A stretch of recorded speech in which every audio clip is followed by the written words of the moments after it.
شايف ان عموما التكنولوجي بشكل عام في العربيات بتتطور بشكل كبير جدا. اه زي كل حاجه تانية في حياتنا، يعني انت اي حاجه دلوقتي بتستخدمها في حياتك كجادجت بيرسونال حتى ليك، درجه التكنولوجيا اللي فيها تطورت قوي. فبالظبط الساعه، يعني الساعه اللي في ايدي دي بتقيس الضغط مثلا، هي بتتنفخ في الايد كده عشان تقيس الضغط. دي جامده. وحاجات كتير بقى، النظارات بقى فيها اتعصب عليها لو بالظبط. لو قرصت عليك. تتفرقع على كده. النظارات بقى فيها تكنولوجي، اي اجهزه في حياتك بتستخدمها بقى فيها تكنولوجي، فباب اولى ان العربيات كمان يبقى فيها التطور الرهيب بقى فيها حساسات. يعني كمان هي الطفره حصلت، ما كان في كومبيوتنج باور او الحاسب يعني موجود، بس عشان كمان الحساسات بقت موفره ورخيصه وسهل ان انت توصلها. ده حقيقي جدا، وبقى تاثيرها عليك وانت سايق اكبر بكتير من قبل كده.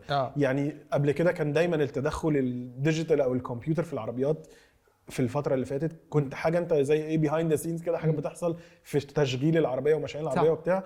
كل ما ده دلوقتي انت بقت التكنولوجي دي حاجات ملموسه، انت بقت قدامك شاشات بشكل معين، بقت سنسورات بتصحيك وانت نايم. لو يعني شفت كان في فيديو مؤخرا انتشر عن عربيه فولكس فاجن اللي هو الراجل عمل نفسه نايم وهو سايق، وهي العربيه بسنسورات على طول عرفت ان هو ابتدى ينام، فابتدت تدي انذار تفرمل جامد علشان تصحيه، ما استجابش، ابتدت هي من نفسها تغير اللين وتقف على جنب وبتاع. ولو هي كانت الماني قوي هتلاقي الدراع طالع مثلا. اصحى من اصحى يا ابني، اصحى يا ابني. لو في مصر هتلاقي فيه دراع عادي يعني بالظبط، مش محتاج تكنولوجيا، فاهم؟ اللي جنبك هيقوم. خلينا انا رايي خلوا التكنولوجيا ابسط في الحاله دي، حد يروح مديله على طول.